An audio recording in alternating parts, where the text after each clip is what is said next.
الحمد لله نحمده ونستعينه ونستغفره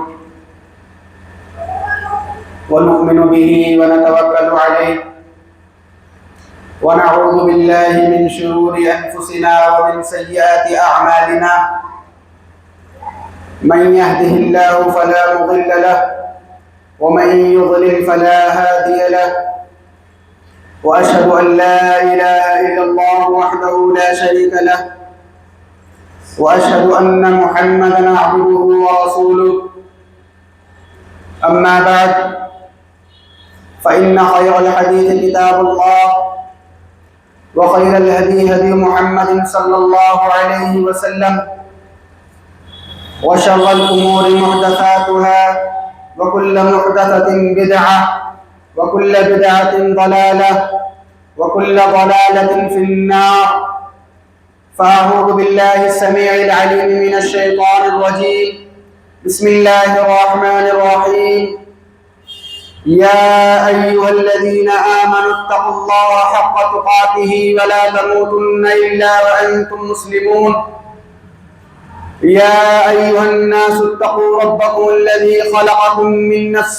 واحدة وخلق منها زوجها وبث منهما رجالا كثيرا ونساء واتقوا الله الذي تساءلون به والأرحام إن الله كان عليكم رقيبا يا أيها الذين آمنوا اتقوا الله وقولوا قولا سديدا يصلح لكم أعمالكم ويغفر لكم ذنوبكم ومن يطع الله ورسوله فقد فاز فوزا عظيما وقال تعالى في موضع آخر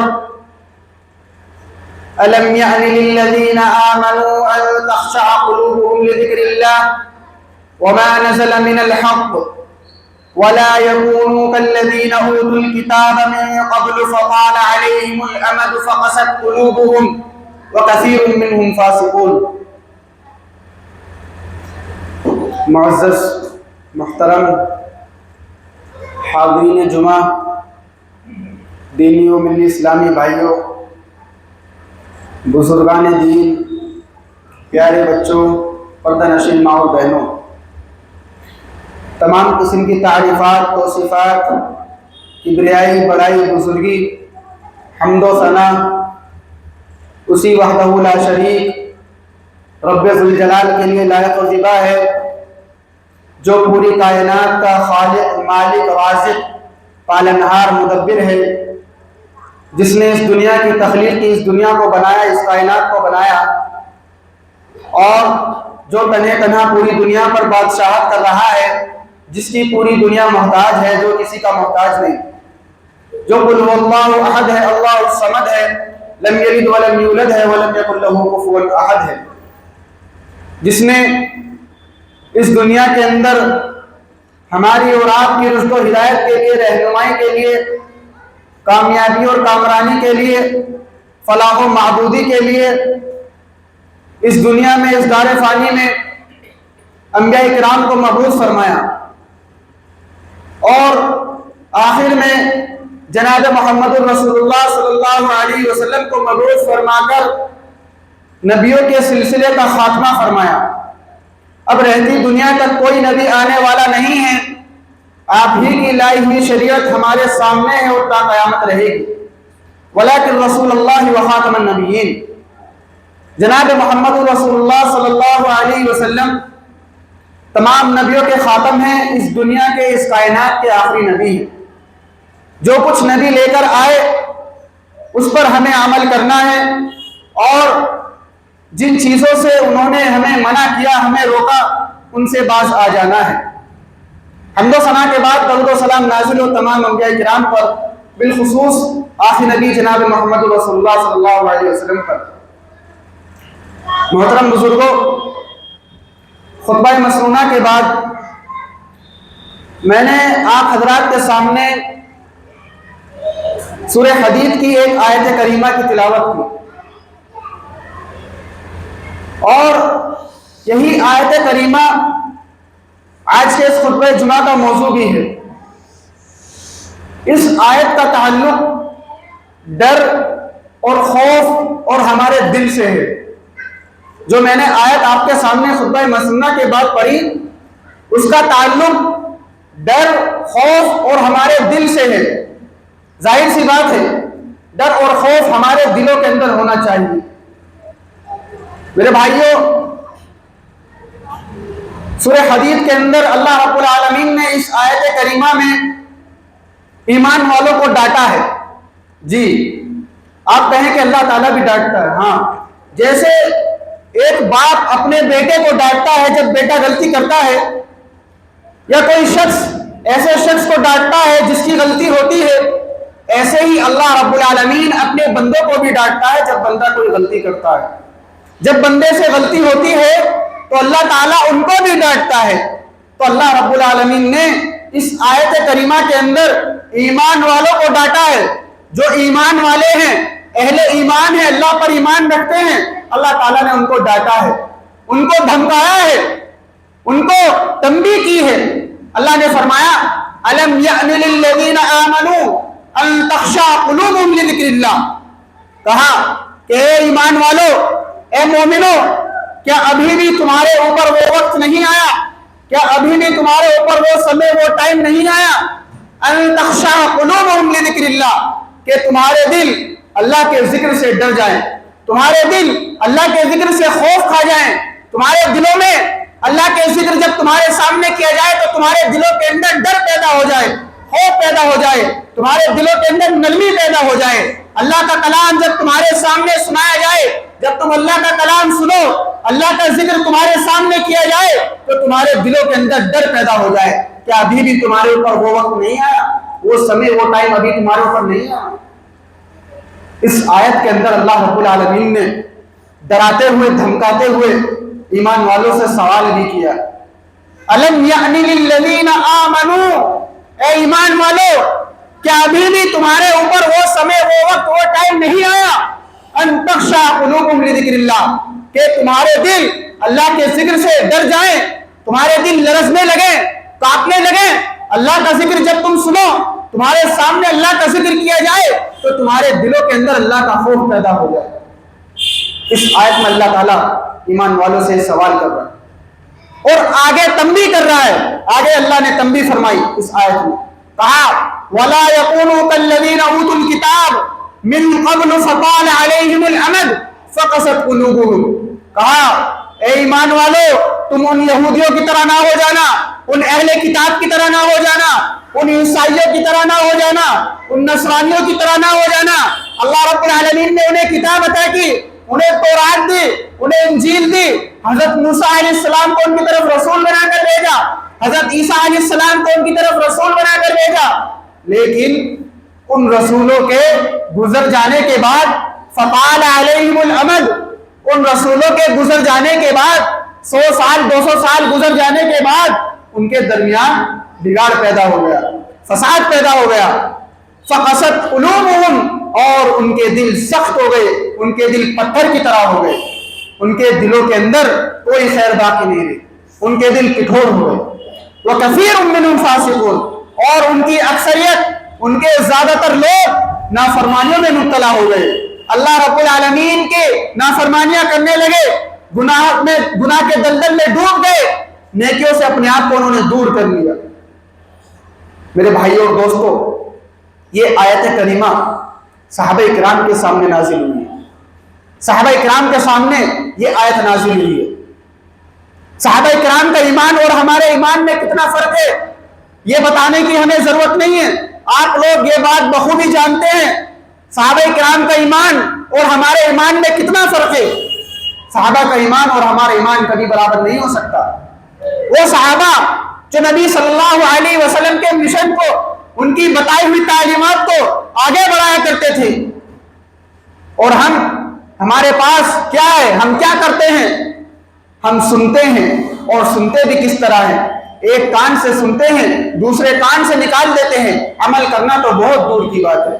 تو صحابہ کرام کا ایمان اور ہمارا ایمان برابر نہیں ہو سکتا۔ ان کے ایمان اور ہمارے ایمان میں زمین اور آسمان کا فرق ہے۔ ہمارے پاس کیا ہے میرے بھائیوں، ہمارے پاس جلوس ہیں، نعرے ہیں، جھنڈے ہیں، بدعتوں کی فیکٹریاں ہیں، گناہوں کے دلدل میں ڈوبے ہوئے ہیں، دن و رات گناہ پر گناہ کیے جاتے ہیں. اور صحابہ کرام کے پاس کیا ہے؟ صحابہ کرام کے پاس احد ہے، بدر ہے، خندق ہے، قربانیاں ہیں، خون ہے، گردنیں ہیں. تو لہٰذا ان کا ایمان اور ہمارے ایمان میں زمین اور آسمان کا فرق ہے. اور یہ آیت انہی کے سامنے نازل ہوئی ہے. اللہ رب العالمین نے اس آیت میں اپنے صحابہ سے مخاطب ہو کر فرمایا، ان سے مخاطب ہو کر کہا الم یعن للذین آمنوا ان تخشع قلوبهم لذکر اللہ. اے میرے نبی پر ایمان لانے والے صحابہ، اے وہ صحابہ جو میرے نبی پر ایمان لائے، کیا ابھی بھی تمہارے اوپر وہ سمے، وہ وقت، وہ ٹائم نہیں آیا کہ تمہارے دل اللہ کے ذکر سے ڈر جائیں، اللہ کے ذکر سے تمہارے دلوں کے اندر خوف پیدا ہو جائے؟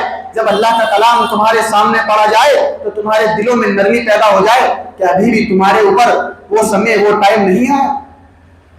حضرت عبداللہ ابن مسعود رضی اللہ عنہ کہتے ہیں کہ صحابہ کرام جب مدینہ پہنچے، جب ہجرت کر مدینہ گئے تو وہ کھیل و کود میں لگ گئے تھے، وہ ہنسی مذاق زیادہ کرنے لگے تھے. اس وقت یہ آیت کریمہ نازل ہوئی. اس آیت کے اندر اللہ رب العالمین نے نازل کر کے اپنے ان صحابہ کو ڈانٹا. ظاہر سی بات ہے، جب چار آدمی جمع ہو جائیں، آپس میں اکٹھے ہو جائیں، چار باتیں ہوتی ہیں اور انسان کی فطرت ہے، انسان جب چار باتیں کرتا ہے تو ہنسی مذاق بھی کر لیتا ہے. یہ انسان کی فطرت ہے، ہنسی مذاق ہو جاتی ہے. لیکن صحابہ کرام جب مدینہ پہنچے، ہنسی مذاق کرنے لگے تو اللہ رب العالمین نے آیت نازل فرما کر ان کو ڈانٹا. اللہ تعالیٰ اپنے صحابہ کرام کو ڈانٹ رہا ہے. ذرا سوچو میرے بھائی اور دوستو، ہمارا کیا حال ہوگا؟ ہماری پوری زندگی تو ہنسی مذاق میں گزر رہی ہے. ہم نے قرآن و حدیث کو ہنسی مذاق میں لے لیا. ہمارے سامنے قرآن کی آیتیں پڑھی جاتی ہیں لیکن ہمارے دلوں پر اس کا کوئی اثر نہیں. ہمارے دل اس کو قبول کرنے کے لیے تیار نہیں. ہماری زبانوں پر طرح طرح کی باتیں رہتی ہیں. ابھی پچھلے خطبہ جمعہ میں آپ نے مولانا کے زبانی صحابہ کرام کی عظمت کے بارے میں سنا. ان کی عظمت انہوں نے قرآن و حدیث کی روشنی میں آپ کے سامنے رکھی، لیکن اس کے باوجود کچھ لوگ ایسے ہیں جو دنیا میں اب بھی کھوئے ہوئے ہیں، دنیا میں اب بھی لگے ہوئے ہیں، عظمت کو سمجھ نہیں پا رہے ہیں. دیگر طرح طرح کی باتوں میں ملوث ہیں، طرح طرح کی باتیں کر رہے ہیں. جب قرآن کی آیت ان کے سامنے رکھ دی گئی، قرآن اور حدیث سے دلیلیں بتا دی گئی، صحابہ کرام کا مقام و مرتبہ ان کے سامنے رکھ دیا گیا، تو کیا ضرورت ہے پھر چھوٹ چھڑا کرنے کی؟ کیا ضرورت ہے ادھر ادھر کی باتیں کرنے کی؟ کیا ضرورت ہے دوسرے دیشوں کے بارے میں باتیں کرنے کی؟ میرے بھائی اور دوستو، کل قیامت کے دن جب ہم اللہ کی بارگاہ میں حاضر ہوں گے تو ہم سے کسی کے بارے میں نہیں پوچھا جائے گا. ہم سے نہیں پوچھا جائے گا کہ آؤ ہمارے سامنے تم فلاں دیش کے بارے میں بتاؤ، تم نے دنیا میں رہ کر اس کے بارے میں کتنا علم سیکھا.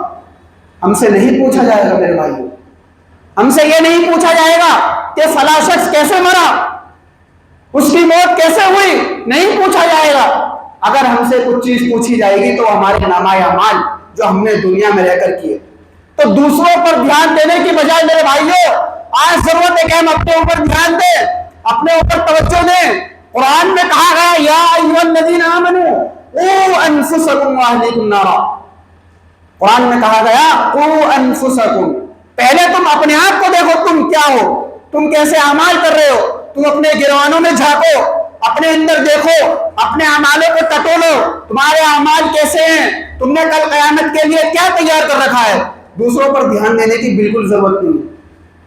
وَأَهْلِيكُمْ، اس کے بعد کہا کہ اپنے گھر والوں کو دیکھو، اپنے گھر والوں میں سدھار پیدا کرو.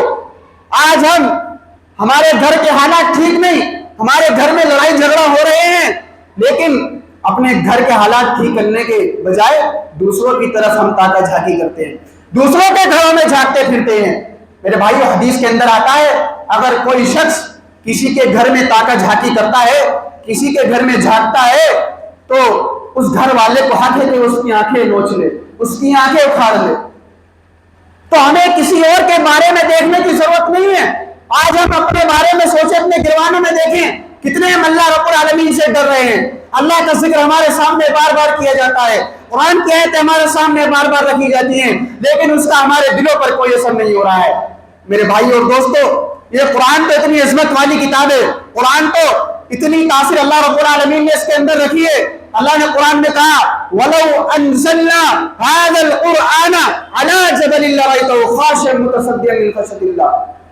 کہا کہ اگر ہم اس قرآن کو کسی پہاڑ پر سونپتے، کسی پہاڑ کو یہ قرآن دیتے، کسی پہاڑ پر اس قرآن کو نازل کرتے تو پہاڑ بھی اس کے ڈر سے، اس کے خوف سے، اس کی خشیت سے ریزہ ریزہ ہو جاتا، چور چور ہو جاتا. اللہ اکبر. پہاڑ کو بھی قرآن کا اتنا ڈر، اتنی خشیت ہے کہ پہاڑ نے بھی اس کو لینے سے انکار کر دیا، پہاڑ نے بھی اس کو قبول کرنے سے منع کر دیا. ذرا سوچو میرے بھائیوں، ہمارے سامنے بار بار قرآن کی آیتیں پڑھی جا رہی ہے، ہمارے دل میں کتنا ڈر ہے. پہاڑ پر قرآن اتارنے سے پہلے یہ بات واضح ہو گئی کہ اگر اتار دیتے تو چور چور ہو جاتا، ریزہ ریزہ ہو جاتا. ہمارے اوپر، نبی کے اوپر قرآن اتارا گیا، نبی کے اوپر امت کے لیے قرآن اتارا گیا. ہمارے لیے قرآن رہنما، سیدھے راہ پر ہمیں، یہ سیدھے راہ کی طرف ہمیں لے جاتا ہے. اور ہمارے دل سخت ہو چکے ہیں، پتھر کی طرح ہو چکے ہیں، ہمارے دلوں پر کوئی اثر نہیں ہو رہا ہے. میرے بھائیوں اور دوستوں، آج اس دنیا میں رہ کر ہم اپنے جسم پر زیادہ فوکس کر رہے ہیں، اپنے بدن پر زیادہ کام کر رہے ہیں، اپنی باڈی پر زیادہ دھیان دے رہے ہیں، لیکن دل پر کوئی توجہ نہیں ہے، دل پر کوئی دھیان نہیں ہے ہمارا. آدمی اپنے جسم کو اچھا پہناتا ہے، اس کو اچھا کھلاتا ہے، اچھا پلاتا ہے، لیکن دل اس کا کیا؟ اس پر کوئی دھیان نہیں، کوئی توجہ نہیں. میرے بھائیوں اور دوستوں، کیا آپ جانتے ہیں دل کی کیا اہمیت ہے؟ دل کے اندر سے اگر اللہ کا ڈر چلا جائے، اللہ کا خوف نکل جائے تو دل مردہ ہو جاتا ہے. اور جب دل مردہ ہو جاتا ہے میرے بھائیوں تو انسان پورا کا پورا مردہ ہو جاتا ہے. انسان چلتی پھرتی لاش بن جاتا ہے، اس کا اس دنیا میں کوئی وقار باقی نہیں رہتا، وہ مردہ ہو جاتا ہے. اللہ نے قرآن میں فرمایا وَلَقَدْ ذَرَأْنَا لِجَهَنَّمَ كَثِيرًا مِنَ الْجِنِّ وَالْإِنسِ لَهُمْ قُلُوبٌ لَا يَفْقَهُونَ بِهَا وَلَهُمْ أَعْيُنٌ لَا يُبْصِرُونَ بِهَا وَلَهُمْ آذَانٌ لَا يَسْمَعُونَ بِهَا. فرمایا کہ ہم نے بہت سارے جنات اور انسانوں کو جہنم کے لیے تیار کر رکھا ہے. بہت سارے جنات اور انسان ایسے ہیں کہ وہ جہنم میں جائیں گے، ان کے لیے جہنم پکی ہے. کون ہوں گے؟ کون ہے بہت سارے جنات اور انسان؟ ایسے کون ہیں؟ آگے اللہ نے کہا لہم قلوب لا یفقہون بہا. یہ وہ لوگ ہیں جن کے پاس دل ہے، لہم قلوب، ان کے پاس دل ہے، لا یفقہون بہا، اس دل کے اندر سمجھنے کی صلاحیت نہیں، اس دل پر قرآن کی آیتوں کا کوئی اثر نہیں. قرآن سنتے ہیں، پڑھتے ہیں، قرآن ان کے سامنے بیان کیا جاتا ہے، لیکن دل سخت ہو چکا ہے، پتھر کی طرح ہو چکا ہے. ان کے پاس دل ہے لیکن سمجھنے کی صلاحیت نہیں ہے. یہی لوگ ہیں جو جہنم میں جائیں گے. آگے کہا وَلَهُمْ آذَانٌ لَا يَسْمَعُونَ بِهَا. اللہ نے کان دے رکھے ہیں، سنتے ہیں، نمازوں کی اذانوں کی آواز کانوں میں جاتی ہے، کانوں میں گونجتی ہے، لیکن مجال کہ مسجد کی طرف قدم بڑھا لیں، ان کے دل نرم ہو جائے اذان کے کلمات سن کر، ہو ہی نہیں سکتا. بستر کو کیوں چھوڑے؟ نرم بستر ہے، مزہ آ رہا ہے، لیٹے ہوئے ہیں، کیوں بستر کے اوپر سے اٹھ کر آئے مسجد کی طرف؟ کانوں میں آواز جا رہی ہے، مؤذن فجر کے وقت حی علی الصلاۃ حی علی الفلاح کی صدائیں بلند کرتا ہے، سنتے ہیں، آؤ کامیابی کی طرف، آؤ کامرانی کی طرف، لیکن مجال کے بستر پر سے اٹھ جائے. میرے بھائیوں، یہ آج ہمارا حال ہو چکا ہے. قرآن میں یہی کہا گیا لَهُمْ آذَانٌ لَا يَسْمَعُونَ بِهَا. اللہ نے انہیں کان دے رکھے ہیں لیکن ان کانوں کے اندر سننے کی صلاحیت نہیں ہے. قرآن کی آیتیں سنتے ہیں، عمل نہیں کرتے ہیں، ایک کان سے سنتے ہیں دوسرے کان سے نکال دیتے ہیں. اور وَلَهُمْ أَعْيُنٌ لَا يُبْصِرُونَ بِهَا. اور ایسے لوگ جہنم میں جائیں گے. ایسے لوگوں کے لیے جہنم تیار کر رکھی ہے جن کو اللہ نے آنکھیں دے رکھی ہیں، آنکھوں سے دیکھ رہے ہیں، آنکھوں سے دکھ رہا ہے کیا حلال ہے کیا حرام ہے، جانتے ہیں یہ چیز حرام ہے، لیکن صحیح چیز دیکھنے کی استطاعت آنکھوں میں نہیں. حرام ہے جانتے ہیں لیکن آ رہی ہے، مزہ آ رہا ہے لینے میں، تو حق اور باطل میں فرق نہیں کر پا رہے ہیں. ایسے ہی لوگوں کے لیے جہنم تیار کر رکھی ہے. تو میرے بھائیوں، آج دل لوگوں کے اتنے مردہ ہو چکے ہیں، لوگوں کے اتنے سخت ہو چکے ہیں، ان کے اندر کوئی خیر باقی نہیں رہتی، کوئی بھلائی باقی نہیں رہتی. اسی لیے اللہ کے نبی صلی اللہ علیہ وسلم بھی ارشاد فرماتے ہیں، کہتے ہیں کہ انسان کے اندر ایک حصہ ایسا ہوتا ہے ایک چیز ایسی ہوتی ہے اذا صلحت صلح الجسد کلو، اگر وہ حصہ وہ چیز انسان کا درست ہے، وہ ٹھیک ہے، اس میں کوئی گڑبڑی نہیں ہے، اس میں قرآن کی آیتیں سننے کی صلاحیت ہے، سمجھنے کی صلاحیت ہے، سننے کے بعد عمل کرتا ہے، تو کہتے ہیں صلح الجسد کلو، اس کا پورا بدن پورا جسم کام کا ہے، اس کی پوری باڈی کام کی، اس کی باڈی میں کوئی خرابی نہیں۔ اور آگے کہا وَإِذَا فَسَدَتْ، اور اگر وہ حصہ وہ چیز اگر انسان کی خراب ہے، اس میں کوئی گڑبڑی ہے، وہ سخت ہے، سنتا نہیں ہے، سنایا جاتا ہے لیکن کوئی اثر نہیں ہوتا، تو کہا وَإِذَا فَسَدَتْ فَسَدَ الْجَسَدُ كُلُّهُ، اس کا پورا بدن خراب ہے، اس کی پوری باڈی خراب ہے۔ ظاہر سے دیکھنے میں کتنا ہٹا کٹا لگتا ہو، کتنا بڑا باڈی بلڈر لگتا ہو، لیکن اگر وہ چیز خراب ہے تو پورا بدن اس کا خراب ہے۔ فرمایا الا وہی القلب، وہ جو انسان کا حصہ ہے، وہ جو چیز ہے وہ دل ہے، وہ دل ہے۔ اگر دل انسان کا صحیح ہے، دل درست ہے، اس کے اندر قرآن کے سمجھنے اور سننے کی صلاحیت ہے، اور سننے کے بعد اس دل پر اس کا اثر ہوتا ہے، تو انسان کا پورا بدن کام کا ہے، پورا جسم کام کا ہے۔ لیکن اگر ایسا نہیں تو انسان دیکھنے میں کتنا خوبصورت ہو، انسان کا بدن کوئی کام کا نہیں۔ تو میرے بھائیوں اور دوستو، آج ہم اپنے دل کا جائزہ لیں، ہمارے دل کس طرح سخت ہو چکے ہیں، ہمارے دل اندھے ہو چکے ہیں، ہمارے دلوں پر پردہ چڑھ چکا ہے، غلاف چڑھ چکا ہے۔ الم یأن للذین آمنوا ان تخشع قلوبهم لذکر اللہ، میرے بھائیوں کیا ابھی بھی وہ وقت نہیں آیا کہ اللہ کا کلام سن کر ہم ڈر جائیں، اپنے دلوں کے اندر خوف پیدا کر لیں، ہمارے دل نرم ہو جائے، اللہ کی بارگاہ میں جھک جائیں؟ کیا ابھی بھی وہ وقت نہیں آیا؟ ہمارے دل جو اندھے ہو چکے ہیں، ان اندھے پن کو دور کر دو میرے بھائیوں۔ ایک آنکھوں کا اندھا ہوتا ہے، آپ جانتے ہیں آنکھوں کا اندھا، اور ایک دل کا بھی اندھا ہوتا ہے۔ قرآن میں کہا گیا فَإِنَّهَا لَا تَعْمَى الْأَبْصَارُ وَلَكِنْ تَعْمَى الْقُلُوبُ الَّتِي فِي الصُّدُورِ، کہ اگر آپ کی آنکھوں کی بینائی چلی جائے، آپ آنکھوں سے اندھے ہو جائیں، آپ کو آنکھوں سے دکھائی نہ دے تو چلے گا، کوئی مسئلہ نہیں ہے، لیکن اگر دل اندھا ہو گیا، دل کی بینائی چلی گئی، دل پر پردہ چڑھ گیا، دل پر غلاف چڑھ گیا، دل کے اندر قرآنوں کی آیتوں کی کوئی تاثیر باقی نہیں رہی، قرآنوں کی آیتوں کا اثر دل پر نہیں ہو رہا ہے، تو انسان کے اندر صرف کوئی خیر باقی نہیں رہتی، کوئی بھلائی باقی نہیں رہتی۔ میرے بھائی اور دوستو، کبھی وقت ملے، کبھی ٹائم ملے تو نبی صلی اللہ علیہ وسلم کی زندگی کو بھی اٹھا لینا، ان کی زندگی کو بھی پڑھ لینا، 2 منٹ 3 منٹ کا بھی ٹائم ملے تو اٹھا کر پڑھیے، دیکھیے نبی صلی اللہ علیہ وسلم جب ان کے سامنے قرآن پڑھا جاتا تو ان کا کیا حال ہوا کرتا تھا، ان کے دل کا کیا حال ہوا کرتا تھا۔ حضرت عبداللہ ابن مسعود رضی اللہ عنہ فرماتے ہیں، بیان کرتے ہیں کہ میں ایک مرتبہ اللہ کے نبی کے پاس بیٹھا ہوا تھا، اللہ کے نبی نے مجھ سے کہا اقرأ علی القرآن، کہ عبداللہ تم مجھے آج قرآن پڑھ کر سناؤ، آج تم مجھے قرآن کی تلاوت کر کے سناؤ۔ حضرت عبداللہ نے کہا کہ نبی آپ تو صاحب قرآن ہیں، آپ قرآن والے ہیں، آپ پر قرآن اتارا گیا، آپ پر قرآن نازل کیا گیا، آپ سب سے زیادہ بہتر پڑھنے والے ہیں، آپ بہتر پڑھنا جانتے ہیں، اور آپ ہم سے پڑھنے کے لیے کہہ رہے ہیں۔ اللہ کے نبی نے کہا کہ عبداللہ آج میں تیری زبان سے قرآن سننا چاہتا ہوں، آج میں چاہتا ہوں کہ تو قرآن پڑھے اور میں سنوں۔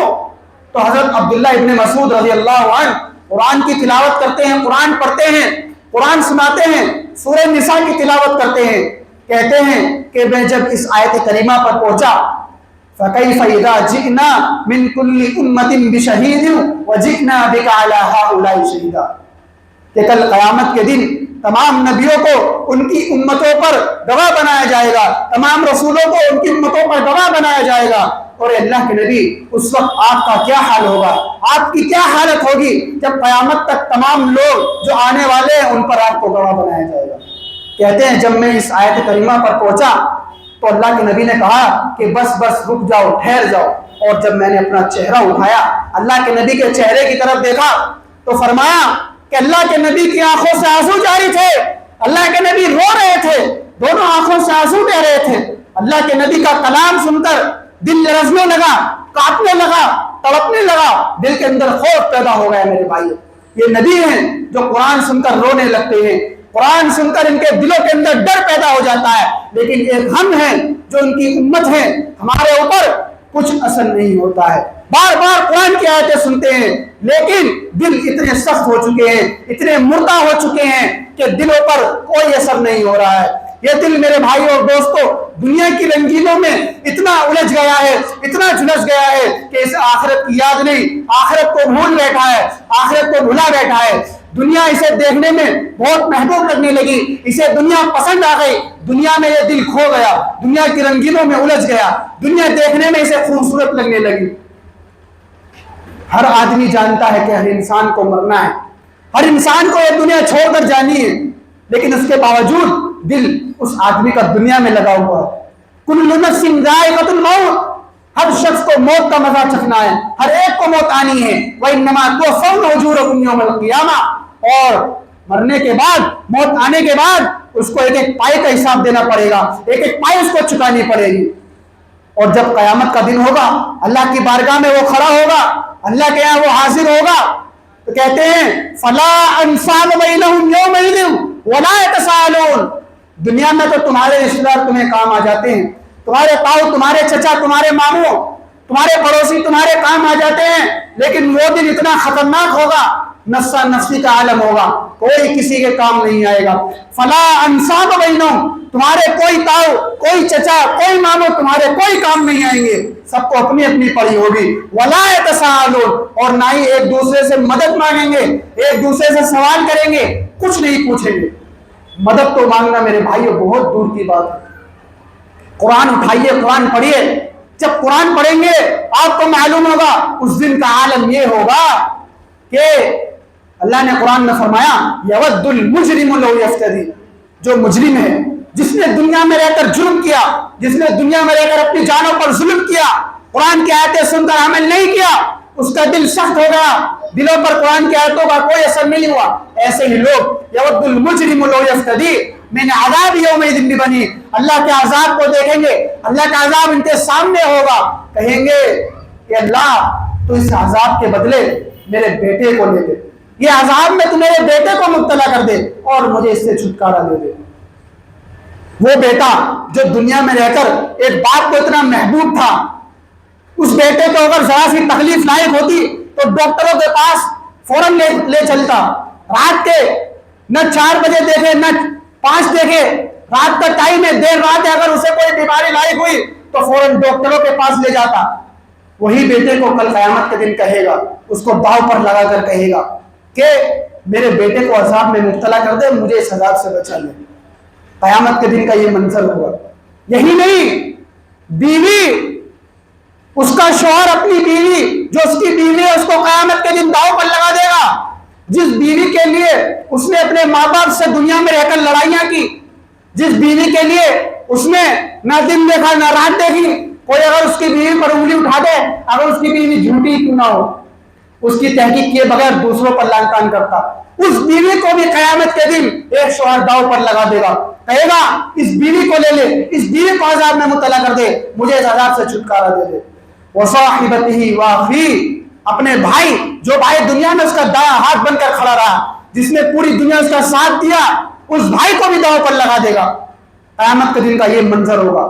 مجرم، جرم کرنے والا، ظلم کرنے والا، قرآنوں کی آیتوں کو سن کر ٹھکرانے والا، نہ ماننے والا، عمل نہ کرنے والا، میرے بھائیوں اور دوستوں، وہ قیامت کے دن عذاب سے بچنے کے لیے اپنے بیٹے کو، اپنی بیوی کو، اپنے بھائی کو، یہاں تک کہ اپنے پوری فیملی کو، اپنے پورے خاندان کو، بلکہ دنیا میں جتنے بھی تمام لوگ ہیں سب کے سب کو داؤ پر لگا دے، لیکن کوئی چھٹکارا ملنے والا نہیں۔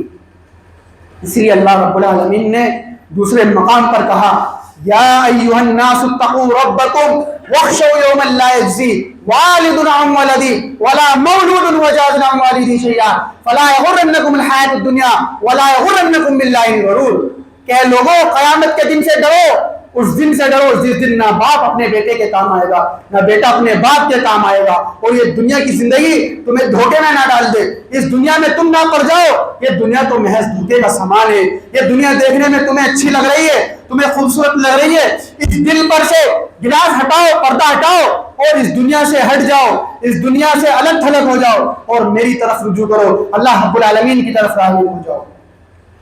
میرے بھائی اور دوستو، پھر وہی آیت کریمہ میں آپ کو یاد دلا رہا ہوں، الم یأن للذین آمنوا ان تخشع قلوبهم لذکر اللہ۔ اے ایمان والو، اے میرے بھائیوں، اے میری ماں اور بہنوں، کیا ابھی بھی ہمارے اوپر وہ ٹائم، وہ وقت نہیں آیا جب ہم اللہ کا ذکر سنیں، ہمارے سامنے اللہ کا کلام پڑھا جائے تو ہمارے دل لرز اٹھیں، ہمارے دل کانپ اٹھیں، ہمارے دلوں میں اللہ کا ڈر پیدا ہو جائے؟ آخر وہ وقت کب آئے گا میرے بھائیوں؟ وہ وقت کب آئے گا تب ہم اللہ سے ڈریں گے؟ قیامت کے دن کا منظر ہمارے سامنے موجود ہے، قرآن کی آیتیں واضح کرتی ہیں قیامت کے دن کا کیا حال ہوگا، اور قیامت کے دن جو کامیاب ہوگا اور ناکام ہوگا اللہ رب العالمین نے اس کو بھی دو آیت کریمہ کے اندر بیان کر دیا، دو آیت میں اللہ تعالیٰ نے بتا دیا۔ فرمایا فَأَمَّا مَنْ ثَقُلَتْ مَوَازِينُهُ فَأُولَٰئِكَ هُمُ الْمُفْلِحُونَ۔ جس شخص کے نامہ اعمال کے پلڑے بھاری ہوں گے، جس نے دنیا میں رہ کر نیک کام کیے، اللہ سے ڈرا، اللہ کا خوف کھایا، قرآن کی آیتیں سنی، اس پر عمل کیا، ایسے ہی شخص کے نامہ اعمال کے پلڑے بھاری ہوں گے اور یہ کامیاب ہوگا، جنت میں داخل کر دیا جائے گا۔ وَأَمَّا مَنْ خَفَّتْ مَوَازِينُهُ فَأُولَٰئِكَ الَّذِينَ خَسِرُوا أَنفُسَهُمْ فِي جَهَنَّمَ خَالِدُونَ۔ اور جس کے نامہ اعمال کے پلڑے ہلکے ہوں گے، جس نے کم نیک کام کیے، جس نے اپنی زندگی میں بہت کم نیک اعمال کیے، اس نے اپنی زندگی میں گناہ کیے، زیادہ گناہوں میں مبتلا رہا، تو ایسے شخص کے بارے میں کہا فی جہنم خالدون، جہنم میں داخل کر دیا جائے گا، جہنم میں اس کو ڈال دیا جائے گا۔ اور جہنم میں داخل کرنے کے بعد اس کا منظر بھی سنیے میرے بھائیو، آگے کہا تلفح وجوہہم النار وہم فیہا کالحون۔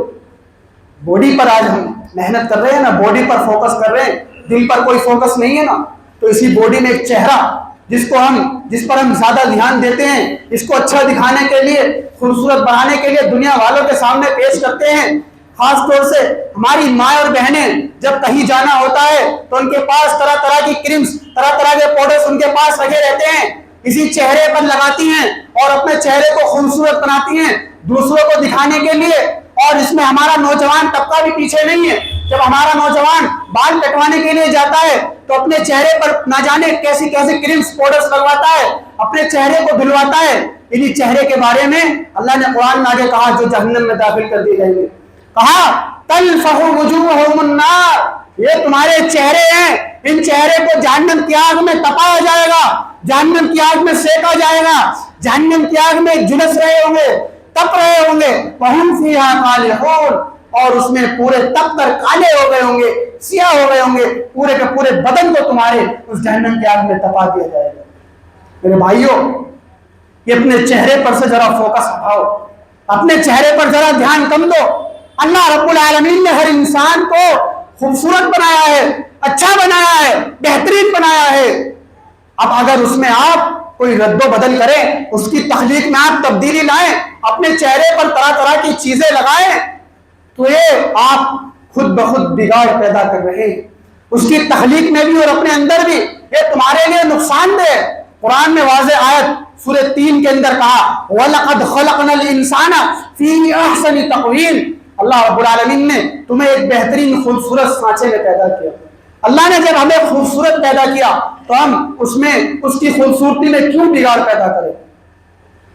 صحابیہ کی زندگی کا کبھی مطالعہ کریں اگر موقع ملے، ان کی بھی زندگی کبھی اٹھا کر پڑھ لیں۔ ازواج مطہرات، نبی صلی اللہ علیہ وسلم کی بیوی خوبصورت تھی، اچھی تھی، کیا کبھی بیوٹی پارلر میں گئی؟ کیا کبھی اپنے چہروں پر کوئی کریمز انہوں نے لگائے؟ کیا کبھی کسی طرح کا پاؤڈر انہوں نے استعمال کیا؟ نہیں، قرآن کی تلاوت کیا کرتی تھی، قرآن پڑھا کرتی تھی، ان کے دل میں ڈر تھا، خوف تھا، اس لیے ان کے چہرے پر نور تھا۔ اللہ کے نبی سے پوچھا گیا کہ آپ کو سب سے زیادہ محبوب کون ہے، سب سے زیادہ پسند کون ہے؟ تو فرمایا عائشہ تھا، عائشہ سب سے زیادہ محبوب ہے، سب سے زیادہ پسند ہے۔ خوبصورت تھی، نور تھا۔ حضرت صفیہ رضی اللہ عنہ، ان کے تعلق سے آتا ہے کہ جب ان کا نکاح ہوا تو صحابہ کرام ان کے حسن کو دیکھ رہے تھے، اور جب یہ آپ کی دلہن بن کر گھر پر آئی تو ان کے حسن کے، ان کی خوبصورتی کے لوگوں میں چرچے ہونے لگے۔ خوبصورت تھی، بیوٹی پارلر گئی، طرح طرح کی چیزیں لگائی نہیں نا، خوبصورت تھی، اللہ نے خوبصورت بنایا تھا۔ حضرت جویریہ رضی اللہ عنہ، ان کے تعلق سے آتا ہے، حضرت عائشہ کہتی ہے کہ جب میں نے حضرت جویریہ رضی اللہ عنہ کو اپنے حجرے پر پایا، اپنے حجرے پر دیکھا، تو میں نے اندازہ لگایا، میں نے محسوس کر لیا کہ نبی صلی اللہ علیہ وسلم بھی ان کے اندر وہی کشش دیکھیں گے, وہی خوبصورتی دیکھیں گے جو میں نے ان کے اندر دیکھی. حضرت عائشہ نے بھی اس بات کا اندازہ لگا لیا کہ جویریہ کے اندر جو کشش ہے وہ نبی صلی اللہ علیہ وسلم دیکھیں, خوبصورت تھی, پتہ چلتا ہے کتنی خوبصورت تھی. حضرت زینب بنت جہش, ان کے بارے میں آتا ہے, تاریخ پڑھے, اٹھائیے, آپ کے سامنے موجود ہو, آپ کے سامنے تاریخ کے پڑھنے ہوں گے, آپ خود پڑھیں گے, معلوم ہوگا یہ قریش کے تمام عورتوں میں سے, قریش کی تمام عورتوں میں سے بڑی خوبصورت اور بڑی حسین, بڑی حسن و جمال والی عورت تھی. میرے بھائیوں, یہ صحابیہ, یہ ازواج مطہرات کون سی کریمس لگایا کرتی تھی, کون سے پاؤڈرز لگایا کرتی تھی؟ صحابہ کرام بھی پیچھے نہیں تھے, وہ بھی بہت خوبصورت تھے, وہ بھی کسی دکانوں پر جا کر اپنے چہرے کو نہیں دھلوایا کرتے تھے. حسن بن علی رضی اللہ تعالیٰ عنہ کے تعلق سے آتا ہے, صحابہ کرام فرماتے ہیں کہ وہ دکھنے میں نبی صلی اللہ علیہ وسلم کی طرح تھے. نبی صلی اللہ علیہ وسلم کا چہرہ کیسا تھا؟ چودھویں چاند کی طرح, جیسے چمک چودھویں چاند طرح, چودھویں چاند کی تاریخ ہوتی ہے, چاند بالکل ایک دم سفید ہوتا ہے, دکھتا ہے, پورا وائٹ چمکتا ہے, ایسا چہرہ اللہ کے نبی کا تھا. اور ایسے ہی چہرے کے مشابہ حسن بن علی رضی اللہ تعالیٰ عنہ. تو صحابہ کرام بھی خوبصورت تھے. کس بنا پر تھے؟ اللہ نے انہیں خوبصورت بنایا اور قرآن کی آیتوں کی تلاوت کیا کرتے تھے, قرآن پڑھا کرتے تھے. ان کے دلوں میں ڈر تھا, ان کے دلوں میں خوف تھا, ان کے دل میں کوئی سختی نہیں تھی. تو قرآن کے اندر اللہ نے نور رکھا ہے. قد جاءکم من اللہ نور و کتاب مبین یہدی بہ اللہ من اتبع رضوانہ سبل السلام. یہ قرآن آپ کی طرف جو اتارا گیا یہ نور ہے, یہ لوگوں کو سیدھی راہ کی طرف لے جاتا ہے. میرے بھائیوں اور دوستوں, اپنے اس دل پر سے پردہ ہٹائیں, غلاف ہٹائیں. تو اس آیت میں اللہ نے کہا جہنمیوں کا جو حال ہوگا, تلفح وجوہہم النار, وہی چہرے جن کو تم چمکاتے ہو وہ جہنم میں تپائے جائیں گے, جہنم میں سینکے جائیں گے. وہم فیہا قالحون, اور پورے کے پورے اس میں ایسے کر دیے جائیں گے, ان کی چمڑی جل کر سیاہ ہو چکی ہوگی, کالی ہو چکی ہوگی. اب وہ جب جہنم میں جل رہے ہوں گے, اللہ تعالیٰ ان سے کہے گا الم تکن آیاتی تتلی علیکم فکنتم بہا تکذبون. کہے گا کیا تمہارے سامنے ہماری آیتیں نہیں پڑھی گئی, کیا تمہارے سامنے ہمارے ڈرانے والے نہیں ہیں, کیا تمہارے سامنے ہمارا کلام نہیں سنایا گیا, کیا تمہارے سامنے ہماری آیتوں کو کھول کھول کر نہیں بتایا گیا, کیا تم نے نمازوں میں قرآن کی تلاوتیں نہیں کی, کیا تم نے قرآن نہیں سنا؟ کہیں گے سنا, ہم نے سنا لیکن جھٹلایا, عمل نہیں کیا. فکنتم بہا تکذبون, تکذیب کی, جھٹلا دیا, ایک کان سے سنا دوسرے کان سے نکال دیا. اللہ رب العالمین سے اب وہ بھیک مانگیں گے. قالوا ربنا غلبت علینا شقوتنا وکنا قوما ضالین. بھیک مانگیں گے, کہیں گے اللہ ہم اس جہنم کی آگ میں جھلس رہے ہیں, تڑپ رہے ہیں, ہمارے چہرے جلائے جا رہے ہیں, ہم تو نادان تھے, دنیا ہمیں پسند آ گئی تھی, ہم تیرے کلام کو سنتے تھے, تیرا کلام ہمارے کانوں میں سنائی دیتا تھا, لیکن ہم نادان تھے, ہم اپنے اوپر ظلم کیا کرتے تھے, ہم نے تیری آیتوں کو ٹھکرا دیا. اللہ تو ہمیں ایک موقع دے دے. ربنا اخرجنا منہا, اللہ تو ہمیں اس سے نکال دے, ہمیں جہنم سے باہر کر دے. اس جہنم میں ہم جھلس رہے ہیں, ہم تڑپ رہے ہیں, یہ جہنم ہمیں دبوچ رہی ہے. اللہ تو ہمیں ایک موقع دے دے, ہمیں اس سے نکال دے. ربنا اخرجنا منہا, ایک موقع صرف دے دے, ہم دنیا میں جا کر, دنیا میں رہ کر نیک کام کریں گے, اچھے کام کریں گے, تو ہمیں اس سے ایک موقع دے دے, اس سے نکال دے. اللہ تعالیٰ کہے گا قال اخسؤوا فیہا ولا تکلمون, ڈانٹتے ہوئے دھمکاتے ہوئے کہے گا کوئی موقع نہیں ہے تمہارے لیے, تمہیں کوئی موقع نہیں دیا جائے گا. قال اخسؤوا فیہا, ذلیل ہو کر اسی میں رہو, تمہارے لیے کوئی موقع نہیں ہے. تمہیں 40 سال کی زندگی دی گئی, 20 سال کی زندگی دی گئی, تمہارے سامنے 60 سالہ زندگی موجود تھی, تم نے کیا کیا اس زندگی میں؟ گناہوں میں گزاری, فحش کاموں میں گزاری.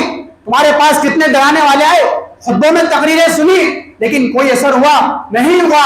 تو اب ذلیل و خوار ہو کر اسی جہنم میں رہو. ولا تکلمون, اور اب بات مت کرو, اب تمہارے پاس بات کرنے کا ٹائم نہیں ہے. بات کرنے کے لیے دنیا میں ہم نے تمہیں وقت دیا. ولا تکلمون, اب بات مت کرو. اس لیے میرے بھائیوں, آج ہمیں ضرورت ہے کہ ہم اپنے دلوں پر سے اس غلاف کو ہٹا لیں, اس پردے کو ہٹا لیں اور اللہ سے بات کریں. ابھی زندگی ہمیں ملی ہے, کوئی نہیں جانتا کہ ہم یہاں سے باہر جائیں اور کس کی موت ہو جائے. اللہ رب العالمین جانتا ہے. وما تدری نفس بأي ارض تموت, کسی بھی نفس کو نہیں معلوم کہ وہ کس سرزمین پر مر جائے, وہ کیسے مر جائے, کس حال میں مر جائے, کوئی نہیں جانتا. اللہ تعالیٰ نے ہمیں ٹائم دیا, ہمیں وقت دے رہا ہے, کہیں دیر نہ ہو جائے میرے بھائیو. اللہ تعالیٰ سے بات کر لو, اللہ تعالیٰ سے اپنے گناہوں کی معافی مانگ لو, اللہ تعالیٰ کے سامنے گڑ گڑاؤ, رو, اپنے گناہوں کو رکھو, اپنے دل کے اندر نرمی پیدا کر لو. اس دل کے اندر سے ڈر کو, اس دل کے اندر سے اپنے جو تمہارے دلوں پر سختی ہو گئی ہے, سختی کو ہٹا لو, اس پردے کو ہٹا لو. یہ جو گلاف تمہارے دلوں پر چڑھ گیا ہے, اس گلاف کو ہٹا لو میرے بھائیو. اللہ رب العالمین نے اس آیت میں پھر اپنے نیک بندوں کی, کچھ نیک اللہ کے بندے ان کی تعریف بھی کی, جن کو ڈانٹتے ہوئے کہا کہ اسی جہنم میں رہو, تمہارے پاس بات کرنے کا وقت نہیں ہے. اس کے آگے پھر کچھ نیک بندوں کی تعریف بھی کی ہے. بتایا, فرمایا انہو کان فریق من عبادی یقولون ربنا آمنا فاغفر لنا وارحمنا وانت خیر الراحمین, کہ ہمارے کچھ نیک بندے ایسے بھی ہیں, کچھ اچھے بندے ہمارے ایسے بھی ہیں جو ہم سے بات کرتے ہیں, جو اپنے گناہ ہمارے سامنے رکھتے ہیں. یقولون ربنا آمنا, جو کہتے ہیں اے ہمارے رب ہم تجھ پر ایمان لائے, لہٰذا تو ہمیں معاف کر دے, فاغفر لنا, ہمیں بخش دے, ہم تجھ پر ایمان لائے, ہم نیک کام کرتے ہیں, اچھے کام کرتے ہیں, گناہوں سے دور رہتے ہیں, گناہوں سے بچتے ہیں, اے اللہ تو ہمیں معاف کر دے. جو گناہ ہم سے بھول چوک میں ہو جاتے ہیں اس کو تو معاف کر دے. وارحمنا, اور ہمارے اوپر رحم فرما دے. وانت خیر الراحمین, اور تو بہترین رحم کرنے والوں میں سے. تو اللہ تعالیٰ ان بندوں کی تعریف کر رہا ہے. اگر ہم چاہتے ہیں کہ ہم ان بندوں میں سے ہو جائیں تو اللہ کی طرف رجوع کر لو میرے بھائیو, اللہ تعالیٰ کی طرف پلٹ آؤ, لوٹ آؤ, ڈرو اللہ سے, خوف کھاؤ اللہ کے ذکر سے. الم یأن للذین آمنوا ان تخشع قلوبهم لذکر اللہ, کیا ابھی بھی ہمارے اوپر وہ وقت, وہ سمے نہیں آیا کہ ہم اللہ کے ذکر سے ڈر جائیں, اللہ کے ذکر سے خوف کھا جائیں. ان یہودیوں کی طرح ہمیں نہیں ہونا ہے, ان عیسائیوں کی طرح ہمیں نہیں ہونا ہے. وَلَا يَكُونُوا كَالَّذِينَ أُوتُوا الْكِتَابَ مِنْ قَبْلُ فَطَالَ عَلَيْهِمُ الْأَمَدُ, ان اہل کتاب کی طرح ہمیں نہیں ہونا ہے جن پر ایک زمانہ گزرنے کے بعد بگاڑ پیدا ہو گیا, فساد پیدا ہو گیا, ان کے دل سخت ہو گئے. ان کے سامنے قرآن کی آیتیں پڑھی جاتی تھی, قرآن اللہ کا وہ سنتے تھے لیکن مذاق کیا کرتے تھے, ہنسی مذاق میں اس کو لے لیتے تھے, ایک کان سے سنتے دوسرے کان سے نکالتے تھے, طرح طرح کی باتیں کیا کرتے تھے, یہاں تک کہ قرآن کے ساتھ استہزاء کیا کرتے تھے, قرآن کا مذاق اڑایا کرتے تھے. قرآن میں پہلے پارے میں واضح طور پر آیت موجود ہے, اللہ یستہزئ بہم ویمدہم فی طغیانہم یعمہون, وہ استہزاء کرتے ہیں, مذاق اڑاتے ہیں, لیکن انہیں کیا معلوم اللہ تعالیٰ ان کے ساتھ مذاق کر رہا ہے. انہیں اللہ نے مہلت دے رکھی ہے سرکشی میں, جو وہ گناہ کر رہے ہیں انہیں اللہ نے مہلت دے رکھی ہے. تو میرے بھائیوں اور دوستوں, ہم اس کو مذاق میں نہ لیں, مذاق نہ سمجھے, ہنسی مذاق میں ایک کان سے سن کر دوسرے کان سے نکال دیتے ہیں, ایسا نہ کریں. میرے بھائیوں اور دوستوں, آج ضرورت اس بات کی ہے کہ ہم اپنے اندر اللہ کا ڈر اور خوف پیدا کریں, اللہ کا ذکر اپنے اندر پیدا کریں. جب ہمارے اندر اللہ کا ذکر جب ہم کریں گے اور ذکر کرنے کے بعد ہمارے اندر اللہ کا خوف پیدا ہو جائے گا, اللہ کا ڈر پیدا ہو جائے گا, تو میرے بھائیوں ہم حقیقی مومن میں بھی شمار ہو جائیں گے. ایک حقیقی مومن کی بھی پہچان یہی ہے, حقیقی مومن کی علامت یہی ہے, جب اس کے سامنے اللہ کا ذکر کیا جاتا ہے, اس کے سامنے اللہ کا کلام پیش کیا جاتا ہے. ایک ایمان والا جب اللہ کا کلام سنتا ہے تو اس کے دل ڈر جاتے ہیں, اس کے دل میں خوف پیدا ہو جاتا ہے, نرمی پیدا ہو جاتی ہے. وقت نہیں ہے زیادہ بات بتانے کا میرے بھائی. قرآن کی سورہ انفال آپ اٹھائیں, سورہ انفال میں دیکھیں, انما المؤمنون الذین اذا ذکر اللہ وجلت قلوبهم واذا تلیت علیہم آیاتہ زادتہم ایمانا. کہا حقیقی مومن تو وہ ہیں اذا ذکر اللہ, جب اللہ کا ذکر کیا جاتا ہے, جب اللہ کی باتیں لوگوں کو بتائی جاتی ہیں, وجلت قلوبهم, تو ان کے دل ڈر جاتے ہیں, ان کے دل میں خوف پیدا ہو جاتا ہے. واذا تلیت علیہم آیاتہ, اور جب ان کے سامنے ہماری آیتیں پڑھی جاتی ہیں, آیتوں کی تلاوت کی جاتی ہے, زادتہم ایمانا, تو ان کے ایمان میں زیادتی ہوتی ہے, ان کے ایمان میں بڑھوتری ہوتی ہے. میرے بھائی آج ہمیں ضرورت اس بات کی ہے کہ ہم اللہ کے ذکر سے اپنے آپ کو جوڑیں, اللہ سے اپنے آپ کو جوڑیں, اللہ سے باتیں کریں, اللہ کے سامنے گناہ رکھ لیں. ہمارا وقت کب ختم ہو جائے ہمیں معلوم نہیں ہے میرے بھائی. تو اللہ رب العالمین کے سامنے اپنے گناہ کو رکھ لیں, اپنے دل میں ڈر اور خوف پیدا کریں. ابھی ہم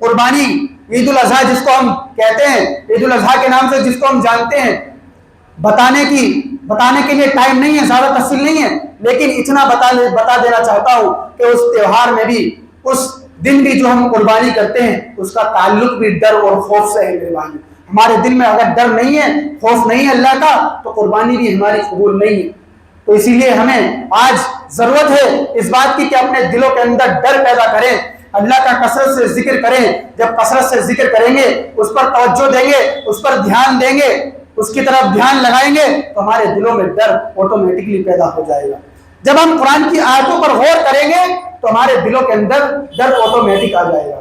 اس لیے میرے بھائیوں، آج ہم اللہ رب العالمین سے ڈریں، اپنے دلوں میں خوف پیدا کریں اور دنیا کی رنگینوں سے دور ہو جائیں، دنیا سے الگ تھلگ ہو جائیں اور اپنے آپ کو خالص، اپنی زندگی کو اللہ رب العالمین کے لیے قربان کر دیں۔